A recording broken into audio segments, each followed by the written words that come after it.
Imagine being dragged away from your home at the age of 4, at the age of 84, the sudden impulse of a people all coming for one simple evacuation notice. A free-spirited life lived among all races crashes down as thousands of people are restricted to the rigid life of imprisonment. This was incarceration. Incarceration of more than 100,000 Japanese across the United States. Individuals who were blamed for espionage, yet none of which were spies. Individuals who were scorned for their loyalty of the Japanese emperor, yet none of them were disloyal to America. Individuals who were shot to death if they tried to escape, if they tried to make sense of their situation from the outside, looking in. This was Japanese internment. In 1905, Japan was victorious over Russia in the Russo-Japanese War. Soon after, the United States recognized the Eastern Asian nation as a new contestant on the road to being an international superpower. Stigma and prejudice arose against the Japanese, especially newly arriving immigrants.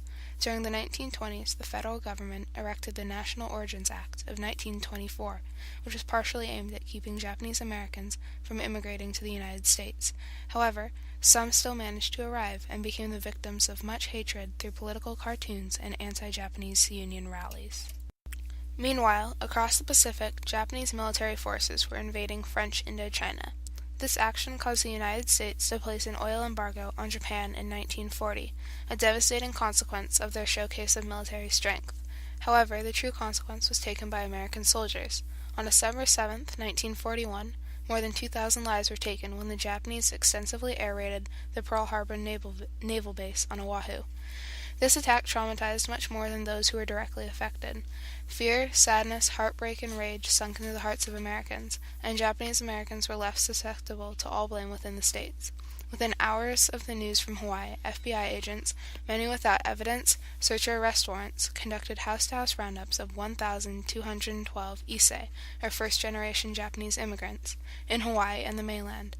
The Nisei of America, or second-generation Japanese, were designated as non-aliens instead of citizens, and were stripped of their mobility as their travel, work hours, and social gatherings were suddenly restricted. Then, 2 months after the attack, President Franklin D. Roosevelt passed Executive Order 9066, which granted the Secretary of War mandate to incarcerate Japanese Americans on accounts of espionage and subterfuge. Succumbing to bad advice and popular opinion, President Roosevelt signed the executive order in February of 1942, ordering the relocation of all Americans of Japanese ancestry to concentration camps in the interior of the United States. State representatives put pressure on President Roosevelt to take action against those of Japanese descent living in the U.S. At the time, Executive Order 9066 was justified as a military necessity to protect against domestic espionage and sabotage. In the event of a Japanese invasion of the American mainland, it was believed that Japanese Americans could be a security risk. Ironically, the 10 people who were convicted of spying for Japan during World War II were all Caucasian. On the morning of March 24, 1942, Japanese American residents of Bainbridge Island awoke to find civilian exclusion orders littered throughout their towns. These orders were issued by the United States Army, and they directly commanded that the Japanese evacuate their homes. The families of Bainbridge Island were only given a week to prepare. People from other districts were given even less time, as 108 additional orders would be issued by October. In the span of only 8 months, from March 4th to November 3rd, 1942, over 120,000 Japanese citizens were rounded up and taken off to internment camps. There were no charges brought against the Japanese, there was no hearing, and very few details about where families were to be detained were released. Families did not know how long they were going to be held captive, the conditions of the camps, or what was going to happen when they got there. Hardly any of them even knew where they were going. They were just told to bring whatever they could carry, expected to sell or dispose of all other belongings within as little as 48 hours.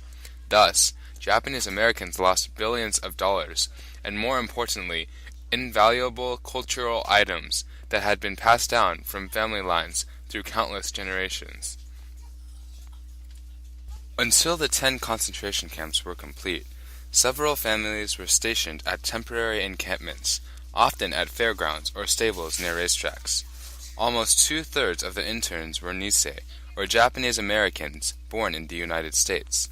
Most of the 120,000 persons removed for reasons of national security were school-aged children, infants, and young adults not yet of voting age.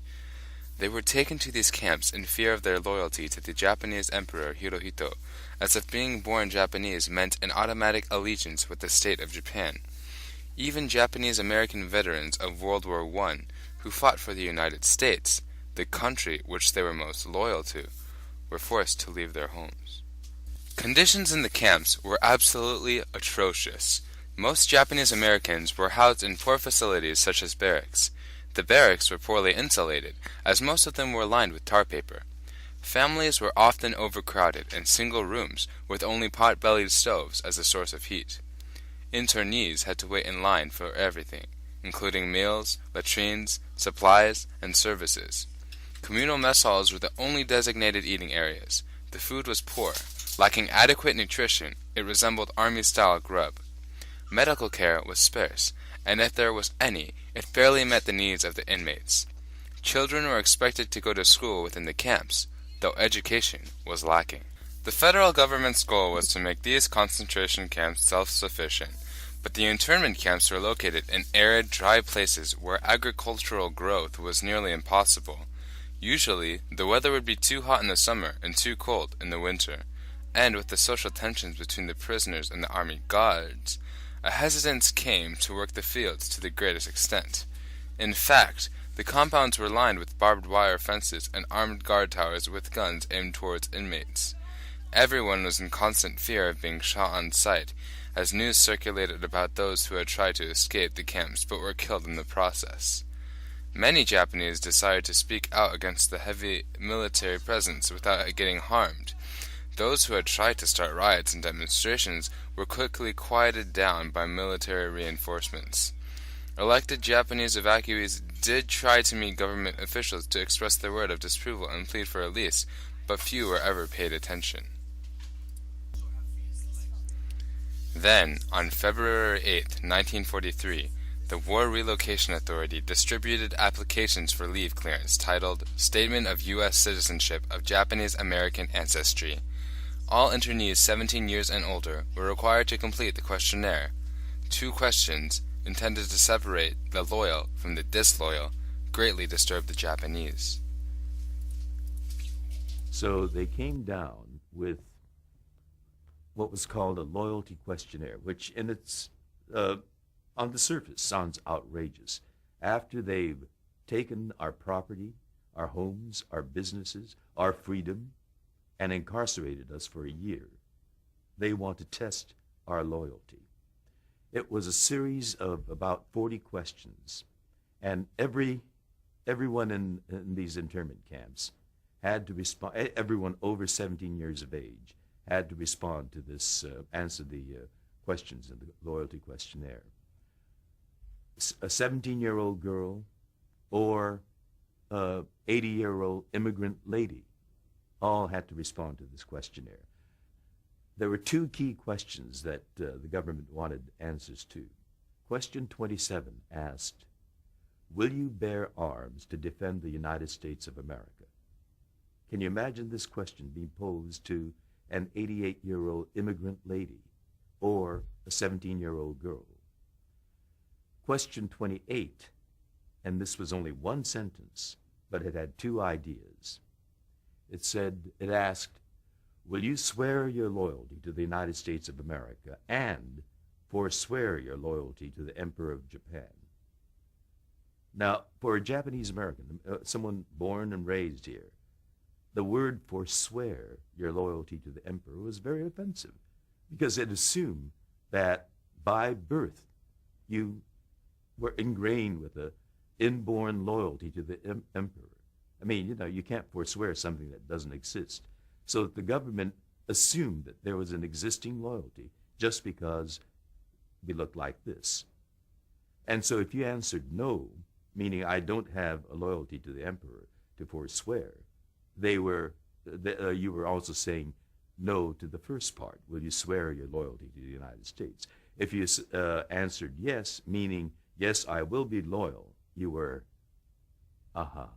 fessing up that you had been loyal to the Emperor, and the government was justified in putting you in an internment camp.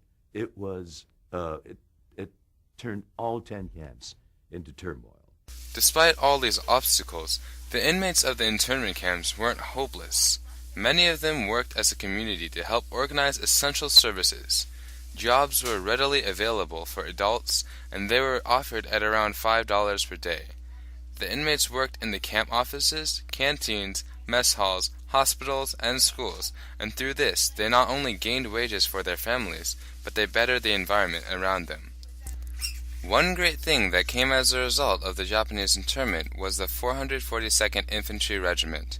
When the opportunity arose to prove loyalty to the United States, 3,800 Nisei men volunteered to form a military regiment entirely composed of Japanese-American men.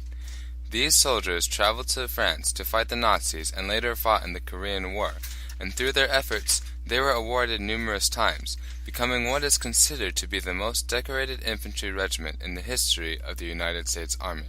In the 1944 case Ex parte Endo, the Supreme Court decided that the United States government could not detain loyal American citizens against their will. This led to the opening of the West Coast to resettlement.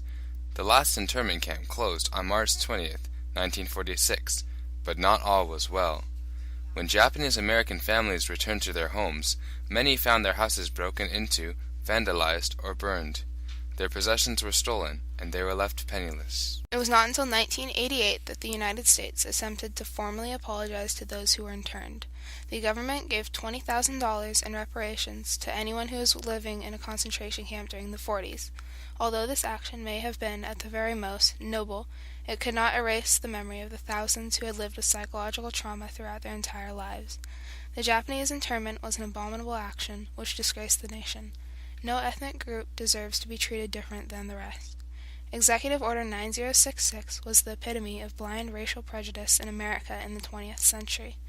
Looking forward into the future, it is of dire importance to understand the causes of the internment, so that any similar attempt to imprison certain social, political, or ethnic groups can be thwarted.